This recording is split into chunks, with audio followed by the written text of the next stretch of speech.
Bismillahirrahmanirrahim. Assalamualaikum warahmatullahi wabarakatuh. Subhanallah walhamdulillah wala ilaha illallah, Allahu akbar.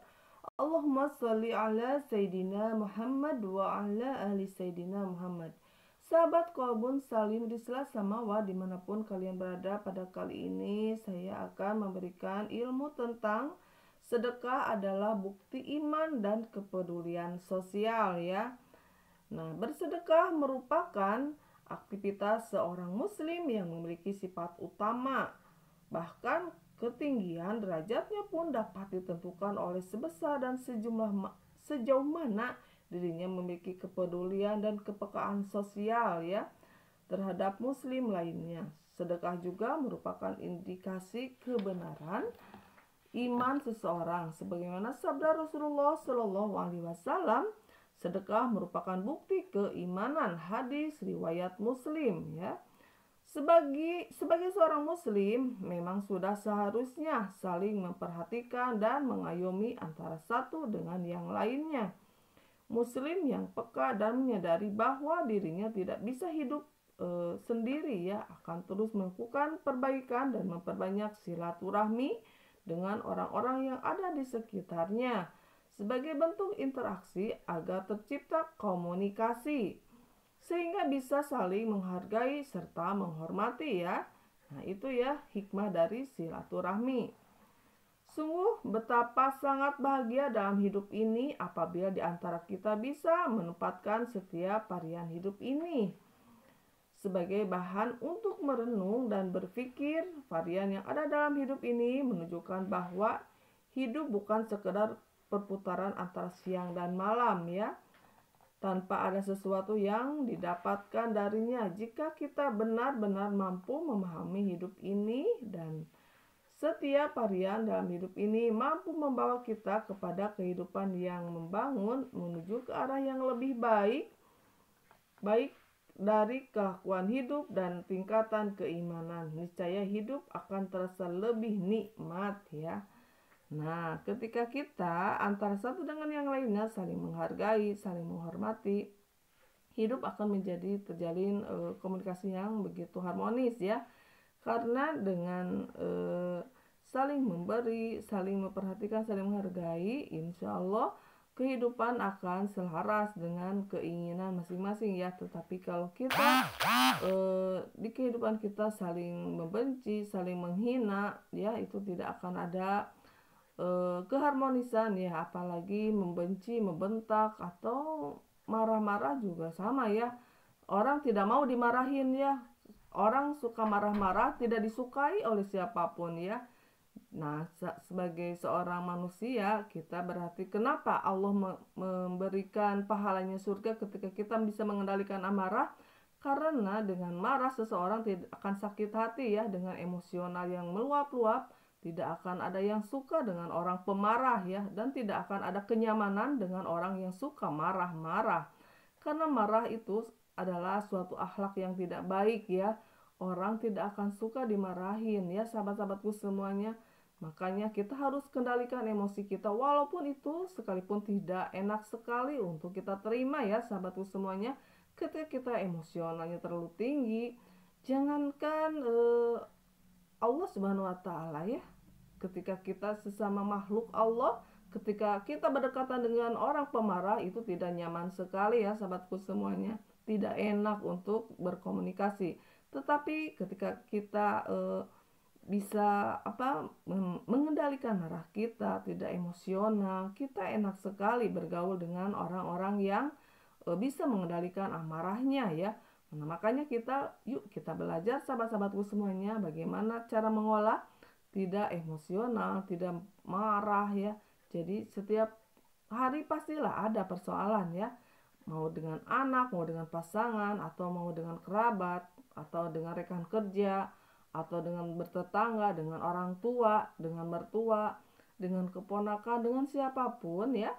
Kalau kita bisa mengendalikan emosional kita, orang-orang di sekitar kita akan nyaman dengan kita ya, akan merasakan damai dengan orang yang suka bisa mengendalikan amarah. Tetapi jika emosional, sedikit-sedikit marah, sedikit-sedikit tersinggungan, orang tidak akan nyaman berteman dengan orang seperti itu ya, dengan akhlaknya yang kurang baik sekali. Nah itu ya sahabat-sahabatku semuanya, yuk kendalikan marah kita, karena dengan mengendalikan marah insya Allah surga sudah ada di depan kita ya. Jangankan nanti di akhirat sahabatku semuanya, di dunia saja orang yang bisa mengendalikan amarahnya banyak temannya sahabatku semuanya. Banyak orang yang suka kepada kita jika kita mau aja bisa mengendalikan marah. Ketika kita dimarahin jangan nggak perlu kita emosional lagi balas dengan marah ya, tapi kita diam saja, dengarkan apa yang dia lagi utarakan emosionalnya. Nah, kita sebagai orang yang lagi dimarahin, perbanyaklah istighfar ya, astagfirullahaladzim. Karena yang lagi marah itu lagi kemasukan setan ya. Karena orang pemarah itu sebenarnya setan ya sahabatku semuanya. Nah, karena setan itu tidak enak sekali ya di dirinya itu. Panas, jadi emosionalnya tinggi, meluap-luap, apapun tersinggungan. Itu semuanya tidak bisa dikendalikan. Padahal yang bisa mengendalikan surga atau neraka diri kita ya sahabatku semuanya. Kalau kita menjadi emosional, jangankan e, orang lain yang mau mendengarkan, dirinya sendiri sudah tidak nyaman sekali ya. Makanya kita harus bisa mengendalikan semuanya itu karena Allah Subhanahu wa taala. Kenapa Allah menyuruh kita untuk berzikir ya? Ala bidzikrillahi tasma'inul qulub, camkan hanya mengingatku kata Allah, hatimu akan tenang. Jadi setiap permasalahan ketika kita tenang, apapun kejadiannya kita hadapi dengan tenang, semuanya akan selesai ya sahabatku semuanya. Tidak ada persoalan yang berlarut-larut, tidak. Kalau kita menjadi pemaaf, silaturahmi akan terjalin lagi. Tetapi kalau kita pendendam sampai kapanpun dan sampai ke liang lahat dendam itu dibawa sampai meninggal dibawa, itu tidak akan mencium harumnya surga nanti di akhirat ya sahabatku semuanya. Makanya kita tidak boleh pendendam.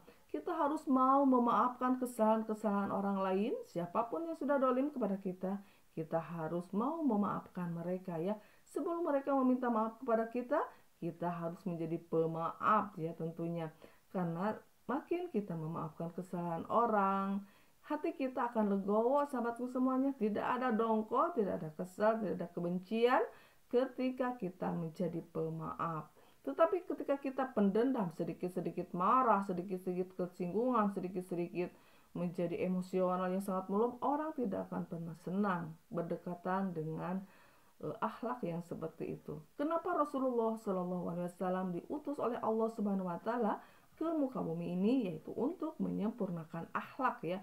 Karena baginda Rasulullah SAW akhlaknya sangat mulia sekali. Beliau adalah Al-Quran yang berjalan ya. Beliau tidak pernah marah dengan siapapun walaupun beliau adalah seorang pimpinan.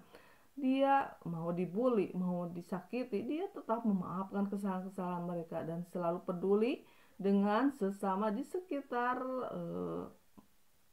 di sekitar Rasulullah SAW akan merasakan berdekatan dengan Rasul itu merasakan nyaman ya, merasakan bahagia karena Rasulullah akhlaknya begitu mulia sekali.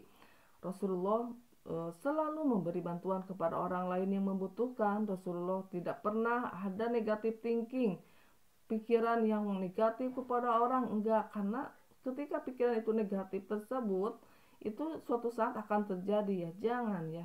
Tapi kita harus berpikir positif, karena dengan pikiran positif itu akan mengakibatkan doa itu menjadi baik ya. Nah itu ya sahabat-sahabatku semuanya, kenapa di Islam tidak boleh ada menggunjing orang, kejelekan orang tidak boleh. Dikarenakan apa? Dikarenakan kalau orang yang suka digibahi itu mendengarnya pasti akan merasakan sakit hati. Itulah kenapa dampaknya menjadi dosa ya. Karena menggunjing itu di belakang orang atau kesalahannya kita kita bicarakan, kita gibahi ya, itu Pak, itu dosa ya, itu dosa ya sahabatku semuanya, tidak boleh. Apalagi prasangka ya, prasangka udah nyangka gitu, udah terus berpikir negatif, itu semua perbuatan setan ya. Setan ada di diri. Jadi kita harus benar-benar bersihkan kalbu kita ya dari perbuatan-perbuatan tersebut. Karena yang merugi diri kita sendiri. Buat apa ya kita berpikiran negatif terus kepada orang lain? Mungkin orang yang sudah berbuat salah itu minta ampun kepada Allah, Allah sudah mengampuni dosanya ya. Jangankan Allah itu kan maha pengampun, maha penyayang ya. Makanya manusia itu tidak ada hak untuk menghakimi seseorang, karena hanya Allah Subhanahu wa taala yang maha besar, yang maha pengampun, maha penyayang. Makhluk sama lemah, makhluk sama berbuat salah ya, dan makhluk tidak ada hak untuk eh, menjudge orang bahwa orang itu akan masuk neraka. Jangan ya, karena Allah lah yang maha pengampun, Allah itu maha penyayang. Ketika kita berbuat dosa, yuk kembali kepada jalan Allah dengan cara pertama, lakukanlah sholat sunnah taubat. Tiap hari kita melakukan dosa ya, sahabatku semuanya. Dosa kepada Allah, kita tidak ingat kepada Allah, ingatnya kepada masalah, ingatnya kepada orang yang kita benci terus. Itu kan dosa ya, sahabatku semuanya.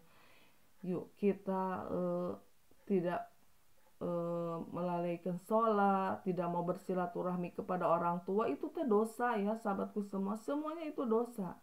Orang tua sampai tidak berpikir bahwa kenapa anak tidak silaturahmi ke orang tua, padahal itu teh dosa, sahabatku semuanya. Tapi si anak mungkin merasa saya nggak berdosa, padahal itu dosa ya, karena kita sudah memutuskan tali silaturahmi. Kalau Allah sangat mencintai orang yang mau menyambungkan tali silaturahmi, yang sudah putus itu Allah cintai ya, sahabatku semuanya.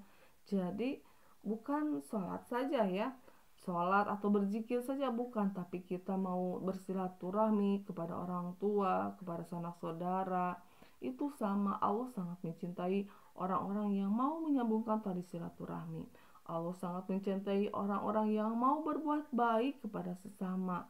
Allah mencintai orang-orang yang selalu memaafkan kesalahan orang, dan Allah mencintai orang-orang yang selalu sabar di dalam sebuah ujian atau cobaan. Dan tentunya Allah sangat mencintai orang-orang yang selalu bertobat kepada Allah, kembali kepada Allah dengan memperbanyak istighfar ya. Astagfirullahalazim wa atubu ilaih. Astagfirullahalazim wa atubu ilaih. Astagfirullahalazim wa atubu ilaih. Jadi perbanyaklah istighfar, karena istighfar akan menghapus seluruh dosa. Karena dengan istighfar Allah akan memberikan turun hujan, dengan istighfar rezeki kita banyak, dengan istighfar hati akan tenang, dengan istighfar akan diperbanyak anak, dengan istighfar jika ada masalah ada jalan solusinya. Nah itu ya sahabat-sahabatku semuanya, perbanyaklah istighfar. Astagfirullahalazim, astagfirullahalazim, astagfirullahalazim, astagfirullahalazim, astagfirullahalazim, astagfirullahalazim. Kapan istighfar dilantunkan? Yang paling bagusnya adalah di sepertiga malam ya. Ketika orang-orang lagi melaksanakan sahur, kita beristighfar kepada Allah Subhanahu wa taala, karena di sepertiga malam adalah doa-doa mustajab ya, sahabatku semuanya. Dan perbanyaklah selalu berhusnudzon, berprasangka baik kepada siapapun, karena ketika kita berprasangkanya baik itu menjadi doa ya, sahabatku semuanya. Tetapi kalau kita suzon terus, itu menjadikan suatu titik dosa di hadapan Allah Subhanahu wa taala. Kenapa doa-doa kita tidak dikabulkan? Dikarenakan terhalangnya, terhijabnya oleh dosa ya, sahabatku semuanya. Karena Allah mencintai orang-orang yang kolbunya itu selamat, kolbunya itu bersih, tidak pernah menyimpan dendam dengan siapapun, selalu memaafkan, tidak pernah prasangka negatif dengan siapapun, selalu berpikir positif ya. Itulah Allah sangat mencintai orang-orang yang seperti itu ya, sahabatku semuanya. Ternyata sedekah bukan hanya harta, tetapi ketika kita mau menolong orang lain, memberikan senyuman kepada orang lain, mau memaafkan kesalahan orang, itu adalah pahala di hadapan Allah Subhanahu wa taala. Memberikan pinjaman apapun kepada orang lain itu sama ya, sahabatku semuanya, nilainya adalah sedekah ya. Mau tahmid, tahlil, takbir, subhanallah, walhamdulillah, wala ilaha illallah, Allahu akbar, la haula wala quwata illa billahil aliyil azim, itu sama dengan sedekah ya. Nah, senyum dengan sesama juga adalah sedekah, mau menolong adalah sedekah, berpikir positif adalah sedekah. Semuanya akan menjadi baik ya ketika kita mau berbuat baik kepada siapapun, dimanapun, tanpa harus berpikiran negatif ya. tapi kita terus membantu orang dengan siapapun kita mau menolong orang lain, insya Allah Allah Subhanahu wa Ta'ala akan memberikan rahmat dan maghfirah kepada orang tersebut ya sahabatku semuanya. Makin kita berbuat baik, makin Allah mencintai orang-orang yang mau berbuat baik dimanapun, kepada siapapun, dan tentunya mencari ridhonya Allah Subhanahu wa Ta'ala. Nah, sekian dulu ya sahabat-sahabatku semuanya. Mudah-mudahan ya sahabatku semuanya ilmu ini ya bermanfaat ya, dan mau mengamalkannya di kehidupan kita sehari-hari ya tentunya ya. Share ya sahabatku semuanya jika ilmu ini bermanfaat, karena satu share ilmu kepada orang lain itu nilai pahalanya besar di hadapan Allah Subhanahu wa Ta'ala. Kita memberikan orang lain tahu aja itu adalah pahala ya sahabatku semuanya, insya Allah menjadi tabungan kelak di akhirat ya. Ketika kita mau memberikan ilmu kepada orang lain, maksudnya ada ilmu jariah. Ketika orang tersebut sudah meninggal dunia dan ilmu itu masih menyebar dan mau mengamalkan orang tersebut ya, dan pahalanya itu akan masih mengalir ke alam barzah ya sahabatku semuanya. Nah itu ya, itulah ilmu yang bermanfaat, karena hanya 3 amalan yang masih ketika anak Adam itu sudah meninggal itu masih mengalir ke alam barzah ya. Yang pertama adalah sodakoh jariah. Sodakoh jariah itu berupa membangun masjid atau membangun jalan atau membuat sumur. Itu adalah nilainya adalah sodakoh jariah ya. Yang kedua adalah ilmu yang bermanfaat ya. Jadi kita memberikan ilmu kepada orang lain sehingga ilmu itu bermanfaat. Ketika orang itu meninggal, sama itu pahalanya akan mengalir ke alam barzah ya. Yang ketiga tentunya adalah anak yang soleh yang mau mendoakan kedua orang tuanya ya. Nah, ketika kita sebagai anak harus mau mendoakan orang tua ya dengan cara Allahumma gfirli dunubi wali walidayya warhamhuma kama rabbayani shaghira ya. Ya Allah, ampunilah dosaku dan dosa kedua orang tuaku. Sayangilah mereka seperti mereka menyayangiku di waktu kecil ya. Itu ya sahabatku semuanya, yuk kita memperbanyak berbuat baik dimanapun kita berada, selalu berpikir positif dimanapun kita berada, mau membantu dengan sesama, dengan siapapun, dengan niat ikhlas karena Allah untuk mencari ridhonya Allah Subhanahu wa Ta'ala ya.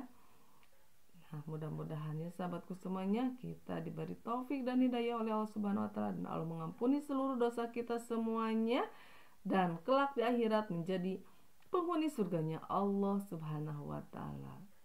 Terima kasih, jangan lupa di like, di subscribe channel ini ya, dan share kepada teman-teman kalian semuanya di sana. Terima kasih sahabat-sahabatku semuanya. Billahi taufik wal hidayah. Wassalamualaikum warahmatullahi wabarakatuh.